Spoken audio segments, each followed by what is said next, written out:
Welcome back to the Orange Network. I'm your host, Rob Jones, the mayor of Inbound. We have with us today a guest, brother of Johnny B. He is a migration expert in RevOps, specifically in HubSpot. He works for RevPartners. He does a lot of body movement stuff with a side venture he has. It's amazing. His name is real. It's Paul Good. Paul, how the hell are you? I'm great. I could say good, but I think that'd be too on the nose. I appreciate the intro. That was the first time I've ever seen something like that. But yeah, I'm good. I work at RP. I work on our Playbooks team, and I built our migration playbook to a lot of our other marketing focused ones. What does that mean? A Playbooks migration playbook are for people who like may be tuning in or not as familiar with integration migration work. What's a playbook? We're getting into the weeds here, Paul. oh, The we're weeds. diving straight in. I You have the look like you're weeds already behind in the me. weeds. Yeah. We're already in the weeds. I, Nice. I yeah, I live in the weeds, and that's why I'm good fit for this role. Where playbooks build our standard operating procedures, our frameworks, our templates to how we do things at RevPartners. Migration is when you're in a certain CRM like Salesforce, and you want to migrate into a better CRM like HubSpot. Let's so a migration is how do you get all of this data in one system into another? So I had to build what our framework and our thought process is on handling that. So you mentioned specifically moving over from Salesforce to a better CRM, HubSpot. That's very nice of you. We are the Orange Network, one source of truth for your one source of truth. Our goal is to talk about anything germane to the HubSpot ecosystem. So RevOps and building out playbooks would definitely qualify. Now, you do some interesting stuff aside from RP. So I want to get to know the Paul that people should care about so that they can listen to the rest of your more technical or the rest of whatever you brought here today.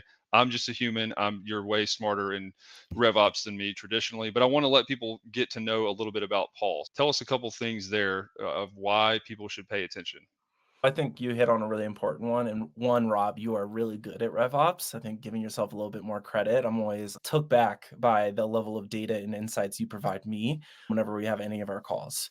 So I want to start with why, because that's what you asked. Why is my why is igniting the creative spark in each other. I think I really that just resonates a lot with me. And how I go about that is three things.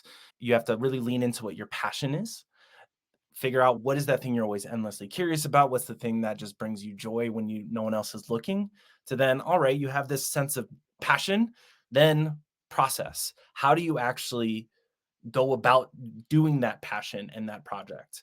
And then what I always find the X factor to be is people. Is sometimes you might know exactly what to do and you have this thing you're excited about, but there's still some inertia. You lean into the people. I actually, to give Rob another shout out in our RP internal team, is I'm trying to lean into how to do this online creator thing. I love sharing myself, but there is some inertia. So I leaned into the people who support us at RP. And it's really helpful to hear other people's perspectives and to give you maybe a little encouragement when you're not always feeling the best.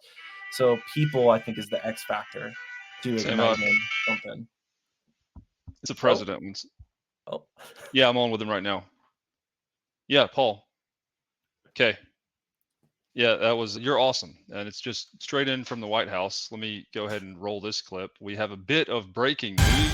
That's right. The president of the galaxy just called me directly during the Galaxy. show and said that Paul was the most awesome person ever. So appreciate you sharing the why. I think the question is, and we'll get into this here in a second, is how do you take that why and apply what you do that I would say is traditionally less passion inspiring, right? Being passionate about data is, I think, the corporate LinkedIn. Love data, man. It's how you do it and it's how you think through it. So I think highlighting those other two components, especially with the people, make something like that easier to be passionate about. And I think we've built that out just foundationally at Red Partners. Anyway, we want to see and we're 4 minutes in, and we haven't even brought you into present mode, which is a crime. I'm gonna tee it up for you. What are you gonna be going over with us today? There's a definitely show and tell is one of my favorite things to do. My main segment I was going to focus in on is migrations and integrations. I was going to give a little snippet teaser of how our playbook works about it. We have this thing called a primer, which is our executive summary of it. So I was going to go over that. I love it. Without any further delay, we're going to explore what Paul has brought with us in the specialty of today. I'm going to let you present screen, and I'm just going to sit here and be awed. Oh, I would love if you like join in and ask questions. I think that's always a really powerful. Technical. First thing to highlight here is I'm a big dark mode fan. One of my butthurt things about HubSpot is there is no dark mode in HubSpot. I'm not sure why. My guess is reporting reasons and technical debt. But alas, ClickUp does have that, and that's their what we use to document some stuff. So what you're seeing here is we have two main things I want to highlight here: our primer and how we kind of segment play our migration playbook. We think of it in two different types. You can have a basic one or a complex. So what do I mean by that? Let's zone in here and on this slide. First is we have two different types of ones. We have basic and complex. Within a basic, it is all about the data. As Rob brought up, being passionate about data. I want to go to that I'm passionate about data, but it is an essential thing when you're talking about migrating systems. You have all this, your contacts, your companies, your deals, or if you're in Salesforce, opportunities, they're in this other CRM. You want to get them into HubSpot. No Real matter, quick, because I'm going to yeah, ask a lot of questions, and I guess part of the perfect. intent is analogies or metaphors or explaining this to me like I'm five. But a migration, from the basic standpoint, is just is more mapping. Is that correct? Like you have to figure out nomenclature of what things are called. I reference that because you mentioned in HubSpot it's deals, in Salesforce it's opportunities. So connecting those different terms or nomenclature, is that part of the basic or complex or both? That's it's part of both because it's part of data. Is you have to say this object equals this object, and you hit it. That is one of the first steps in terms of the data portion. Is you have to say these objects match these ones, but then you even have to go the next level deeper, which is these properties, aka like the columns in a spreadsheet and the values and properties fields. There's all a lot of different names for them. Those this property on this contact object in Salesforce equals this property in HubSpot. So you Yeah, do the objects and then you drill down to the properties. I have Okay. questions about complications that probably arise all the time, but I'll save them. I'll let you keep going. That's how we learn, though. Questions help us refine what I'm doing here to just help us learn. So then this, so you said analogy. So let's actually go to an analogy here. Is our partner is a family. So we call clients partners, and our partner is moving across. They're a family. Imagine a family. They're moving across the country. A basic migration is we are just the movers. We have to get their stuff from point A to point B. They're moving from New York City to Los Angeles. So they're like, all right, you're the moving company. We put all of our stuff in a box and then they unload it in the new house. That would be a basic migration, just getting all of the stuff, all the data over there. A complex migration, and I'll highlight why, is we are moving consultants. When you live somewhere, there's a lot more stuff than just all of the physical items inside of your house. Where you go to your dentist, to your hairdresser, to what gym and grocery store, what school systems you're in. There's a lot of different processes that go intertwined with that. And so there's a lot of different other components on top of the data that goes with it. So a complex migration is where we help them rebuild their life in this new place versus a basic migration is just getting their stuff from point A to point B. And something I always like to highlight here on this analogy is no matter how good you are as a mover or as a moving consultant, moving is hard. Even if you're moving like across the street, it is an emotional challenge. You're going to forget certain things. So I just always like to make that reminder of you can do this as perfectly as possible. There's going to be growing and struggles that come from it. So I our think to job here is carry to on the really make it analogy real possible quick, and Paul, build that because trust. this warrants saying. So What's I up? have moved. I've moved from about 3.5 miles down in a city called Pearl to Brandon. It's not very far. We didn't have a lot of stuff, right? It was one of the worst experiences of my life. And I thought it was just packing boxes, moving, right? We didn't need, I really like the moving consultants, getting a new school district and dentists and all that kind of, that analogy is really good. But there's also this almost emphasis in the next time I move, I am not doing it myself. I'm going to pay somebody that is an expert and does it all the time. They have all of the zip ties and bungee cords and all of all of that stuff. I would imagine that's part of the value that we bring is just not having to do it, right? Almost outsourcing that process to the movers is what we're able to complete for partners, right? There's Absolutely. knowing how to I do it, and there's actually having done it thousands of times successfully and being able to learn. Can you How far off am I from that? Oh, no, you're spot on. I moving from real life from home to home is hard and complex. Moving in a CRM, I would venture to say, is even more complex in certain ways. And so, yes, when you partner with someone who's done it a lot, they know a lot of nuances. There's a common phrase which is "you don't know what you don't know," and I think this is migrations are a huge example of that. There's all this nuance that comes with it that is really, if it's your first time ever doing it, you're never going to see it, versus if it's people who've done it hundreds of times, thousands of times, they know what to look for and what to anticipate, that then streamlines the timelines. I was going to say, I bet it makes the process a lot faster too. Absolutely, and just more predictable. Yep. I think when people get into trouble is like, oh yeah, like just kidding, like there we only have this many records, this many properties, it should it take a couple months. And that's maybe they're like, "Oh, that will give me, plenty of space." But then what happens is then they don't think about, and that's why I wanna go on here and talk about this, is there's integrations are a big reason migrations can be a struggle. Is there's a lot of processes that are built around the integrations that can really throw the timelines out because you have to build, you thought you could just click a button and use the native one in HubSpot. Turns out that native one doesn't work as you would expect it does. You don't get the certain data properties that you want. You can only get the default properties instead of custom properties. Now you have to build a custom integration that adds significantly more time, even if you have tech resources on staff like we do, versus if you don't have tech resources on staff, you have to figure out how to play with APIs. That gets adds a lot of time and struggles to the timeline. Yeah, I was going to avoid those three letters this whole time until you brought them up. So I'm glad we're punting on that. So integrations, processes, do I'm interpreting this? They're the most complex, like data basic to complex for migration. Integration is a little bit more complex. Processes that you're trying to move or migrate or change, are those that's like the final layer, I guess I should say? Like how do you recreate certain sales processes or CX or whatever within a different platform? I wouldn't say it's necessarily more or less complex. We only just use it from a basic complex standpoint. I more did it in this order for an acronym. It's the DIP. Love I it. mean, remember the dip? Isn't that like a The dance dab, move? the dip. Yeah, dab, Buy the that's dip. it. But it was like, I don't know, it was a fun thing. We got to do it at the offsite when I presented this initially. So anyway, yes, the reason I did it in this order was purely for an acronym, which I'm always just committed to the bit. Prancing programmer, we have alliterations, the little Spotify or Spotify specialty spotlight. Really appreciate that You're alliteration. talking to the mayor of inbound, so I know about being committed to the bit. Go ahead. Oh, that's so true, Rob. You're very committed to the bit. So no, to answer the original question, no, from processes are complex in a different way.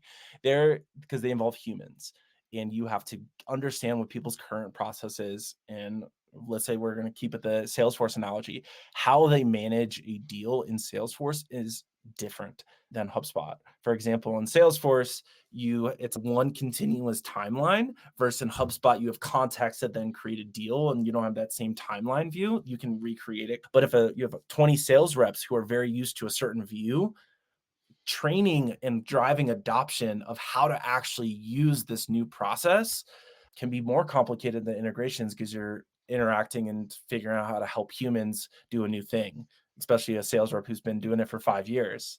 Yep. That's a big Learned behavior. undertaking. Yeah. Like the whole old dog, new tricks concept. Yeah. 100%. Absolutely. Is that what we're diving into next?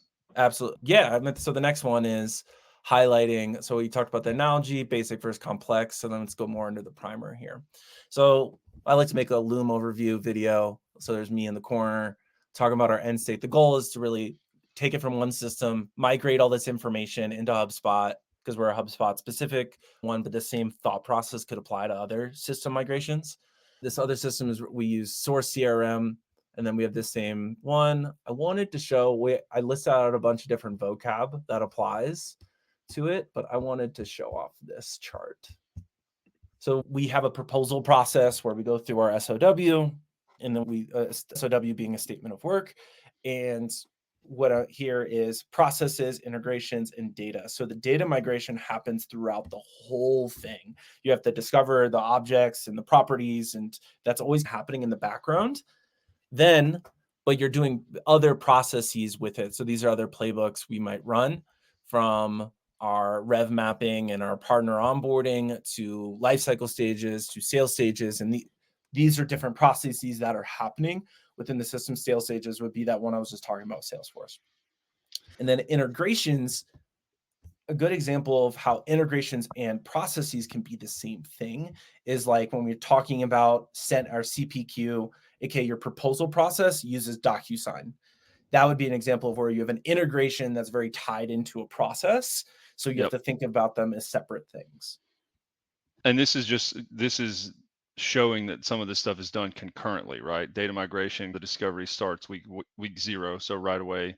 Some of these are a little bit hard to see, but I think part of the Yeah. not sure if you're getting into this or not, but I'll tee you up for this. Part of what we believe and part of how we manage all of this is treating the CRM like a product, not a project with a finite stop date and something that would signify it's completed. So I would almost say a migration or an integration is one of the only things that can be viewed as like a project in a larger product because there is a sunsetting date. There is a like whatever that language looks like in an engagement. How do you ensure that these timelines are being met? And then I guess how does that tie into the whole treat your CRM like a product, which should have an owner, which should be can you what I'm stepping in where I'm trying to go with this, or is that for another? Potentially, but so yes, your CRM is a product, not a project. But yes, there is a project within it. And so when we run engagements with partners, we generally have little projects within the product. And product in the sense of you're always improving and optimizing and cleaning up problems that happen. There's technical debt, there's ways to make things more clear. So there's always this optimization that's happening. At least that's how I think of product versus project has a very clear start and end date.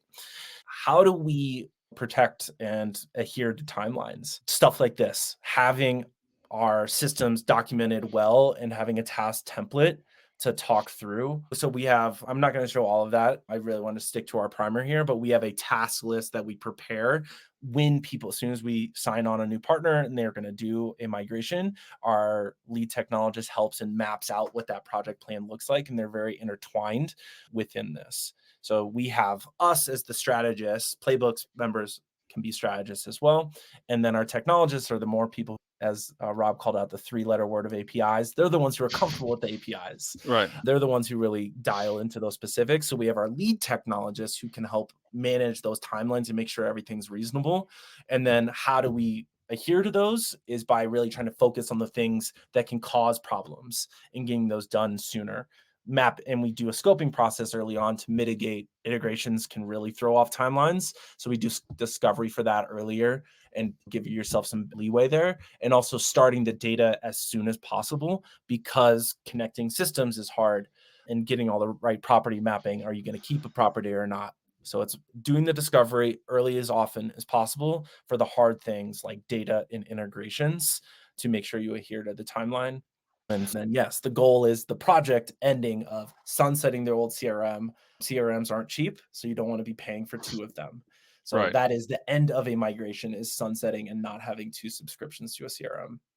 But even that, so we're gonna take a break here in a minute, but that also speaks into the product, not project, because there would be as your business grows, as the CRM becomes more functional and has more stuff they can do, there's other migrations, integrations that will happen naturally, right? And I think that part of from my experience on the sales team and from being here for 2.5 years, part of the sauce, right, is knowing how many of those epics or project like mini projects you can do at the same time and in which order they should go to be the most impactful, right? So you wouldn't be able to sunset something before training or sales enablement, right, Got on it. the new process was complete or underway. Is that how much of that have you noticed as you've been helping to build out the migration playbook? Is like the Uh, sequencing and ordering of different epics. the ordering is essential, and you hit on it. For example, life cycle stages, and especially around data migration. And so life cycle stages and sales stages are very impactful for data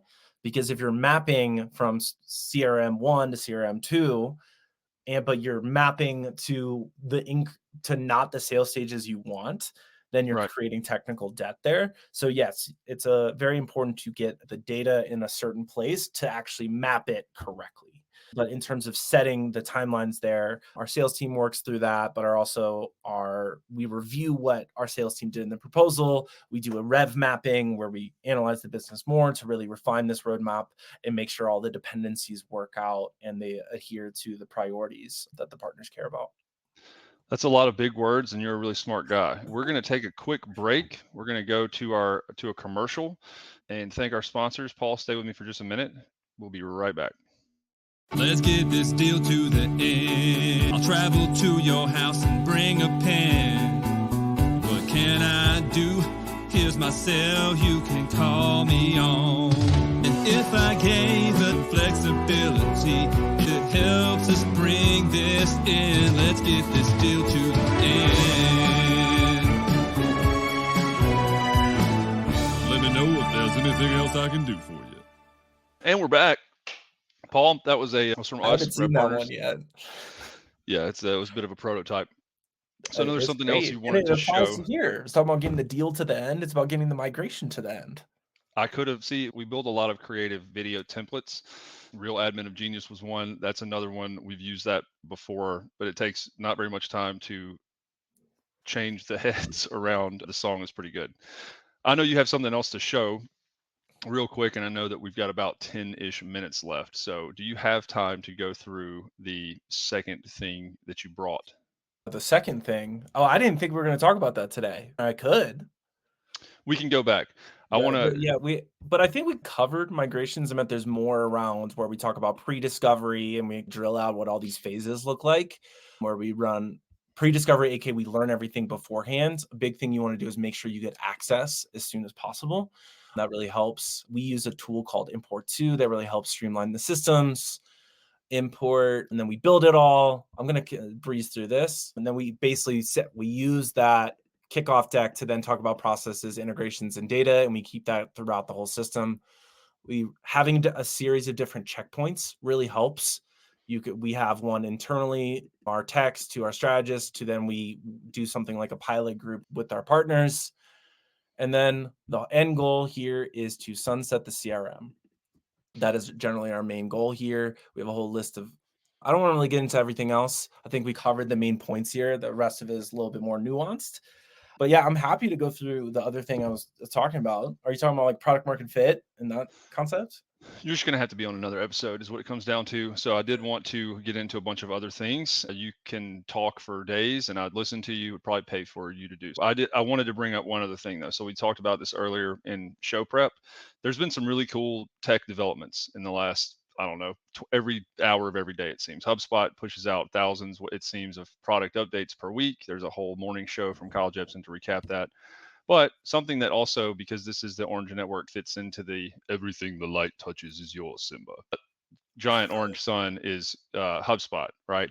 So I feel like we can show or discuss some of the cool stuff with our new segment. Find it. Best thing in tech this week. So spoiler, we sponsor, RevPartners sponsors the show. So that was the commercial. We are not sponsored, as far as I know, by any of these people. I'll go first, Paul. There's a inbounds coming up. And if you've been in the last 2 years, they have these really cool badges, right? That you connect with. They're weird to get really close because they're on a lanyard. That's how it automatically sends data. You fill it out. Not sure if it's integrated with HubSpot or if we need to set that up. But there's a really cool vendor called Mobley where you can take a picture of Paul Good, RevPartners, on a name tag, and it will enrich that contact in 5 minutes. From there, it's on an app through which the app is connected to HubSpot, so it feeds into the CRM. You can trigger nurture campaigns, content, email, whatever it is, within 30 seconds after meeting somebody. I am stoked beyond stoked about this, and it got me into questioning like the functionality or lack thereof of the actual inbound badge, and talking about migrations and integrations is a cool segue. I'm interested, what do you think makes the badge or Mobley, I don't know, I'm putting you on the spot, work or not work as well? Okay, wait, but the badge and Mobley are different things, right? The Correct. Yeah, badge you've is got what's this coming through cool, HubSpot, and this is a third-party tool. yes. And so the Okay. concept of scanning literal phone right here, bam, take a picture, your name. I guess it's On my similar to what badge, or can it be like a business card scanner? on the badge. It's Okay. through an event registration list, so it's a lot of. It Oh, reminds me of Clay in real life. So Clay does a lot of that with data enrichment. It's all the rage now with the tables and how to segment and sequence and pull certain data. Mobley does that with an iPhone camera. Very stoked, yeah. super valuable. Can't wait to use that at inbound. You got anything you want to throw out? Shout outs for Um, some tech? no, that's really cool. I was gonna comment on it. I was just trying to make sure I understood how it worked. What I found with those is that just you have to make sure like lighting is right in that. But if you have the consistency of the name tag and it ties into the event one, that's really cool. I'd just be curious to know how they can then trigger all the workflows for it. My guess is there's some type of original source drill down. So it definitely takes some type of setup to make sure that works appropriately. My guess is it doesn't work out of the box, or it might, and that's really cool. But just want to throw that out there. If you plan to do something like that, you'll have to figure out how that lead is coming into your CRM to then use that as a trigger for all the nurturing you want to do. And then, yeah, I would fire in that amount of time. You hear that, Eric Lindros? Hope it works. So shout out to Eric. Do you have anything you want to? What you living in data all the time? You've got to have some cool trick, some cool tip, some cool tech that maybe you think is obvious, but other people may not have heard of yet. Oh man, definitely a big fan of hotkeys in general, but I don't know if that's the what you're getting at here. I guess the first thing that comes to mind is like tech stack outside of HubSpot. I'm a big fan of Airtable. It probably works very similar to Clay, but it allows you to organize anything outside of, you can basically use Google Sheets, but have like rich text inside of a cell. And then it can be a more flexible VLOOKUP for it. So as soon as I found Airtable, I was like, I've been looking for you for so long. And so I definitely manage a lot of my life through Airtable and just have a lot of consistency through it. And then, but the kind of recent trend in tech I've been noticing is integrations. And so I think in Airtable and a lot of other ones really allow you to play in whatever ecosystem you want to, but then tie into a lot of other ones. I'm gonna have to check out Airtable. I manage everything like a Luddite. I use ClickUp, but also have a notebook right near me because it just feels better. You know what I mean? It feels like writing it down is a sense of accomplishment. I'm one of the people also who will write down something on a task list after I've done it just to mark it off. Oh, totally. I think it was Asana. They have a special setting in Asana where you can add extra celebration. So when you mark it complete, they'll do an even bigger, like across the whole screen, like confetti thing. I need so I just not subscribed, but started taking advantage of Workona again, so that my tab situation was a little bit managed. I'm going to need to look into Asana also. Paul, where can people find you? I appreciate you coming on, talking through some migrations and how we think through that, how you think through that today. The moving analogy was one of the best I've heard. Where can people keep up with Paul Good outside of this episode? LinkedIn is a good one, especially when under this more like professional, programmy, nerdy side of myself. But outside of that, I work on a dance fitness program that's called Primal Prancing, and that's more my performer extra side of myself. And a quote Rob liked, and I'll lean into it, is I like to do two things. One is I really love RevOps and processes, but I also love to shake my ass on the internet. And so Nice. I think just playing into that of we have these unique sides of ourselves is something I want to share. So yes, primal prancing on for dance fitness stuff, but in terms of RevOps and more productive processes and how to run and manage the hard knock life of a 9 to 5 with a lot of other things in life, LinkedIn. I think Paul knows that data is actually people and people are human. So Paul makes data human, which means Paul is awesome because just the spreadsheet death and all of that stuff is just so boring and not fun. I appreciate you coming on here and having personality, Paul. We'll be looking for you on LinkedIn and Instagram. And if you don't do that Will Falkenborg idea with the Zumba prospecting video, then I just have no hope for humankind anymore at all. Thanks, Paul. Look, this is the end of this episode. Stay awesome. Keep doing it big. And we'll see you next time. Thank you, Rob.